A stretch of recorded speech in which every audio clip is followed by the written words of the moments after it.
Once again, I have been elected to serve you, the people, for another term. I'm humbled by the massive support I still have after my third year as Prime Minister. 2016 was a brilliant year for Lundenwic and ended quite triumphantly. We put an end to the Londoner Civil War, retaining all territories that had originally been seized from us. At the start of the year, I pledged we would end the war within the year. It took me 11 months, but I delivered that pledge. On top of this success, we annexed another micronation, Cinnamon Creek, whose populace voted overwhelmingly to cede to Lundenwic.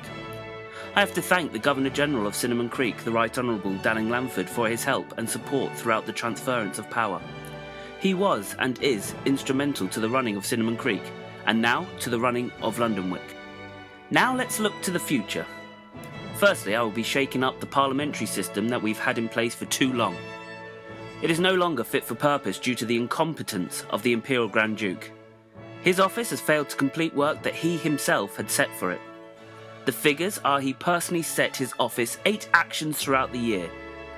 They so far have delivered 1, with the rest massively overdue and outstanding. It is no wonder the Imperial Grand Duke's popularity is waning. The only thing he has proven he can do is sign his name. He made no attempt to interact with the wider micronational community, though he even publicly stated he would, many times before. To other nations, it could easily look like His Imperial Highness is a figment of my imagination. Luckily, some national leaders have actually managed to speak to him in a Skype call, and I can vouch for it that he is a real person. He cannot remain in the shadows. His commitment to our nation has to change. Unless the Imperial Grand Duke can change his ways, I will be pushing to take his powers from him and hand them to the government to ensure things get done. I also plan a shake-up of the cabinet. The Ministry of the Interior has proven to be inefficient and unnecessary. Therefore, I plan to scrap the ministry, handing its duties straight to the office of the Prime Minister.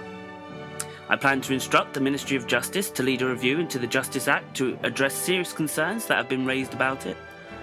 I want to create a fairer justice system for all Londoners.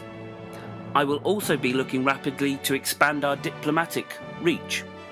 The Foreign Office has never really actively pursued relations with any nation. This year will change that.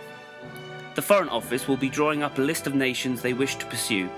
These nations will be approached in no particular order throughout the course of the year, so as not to overwhelm the department.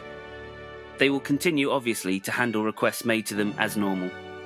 Once again, I'd just like to thank everyone for their support throughout the year and throughout this election. I won with a massive mandate of 100% of the votes, and I will continue to serve Lundenwic as best as I can.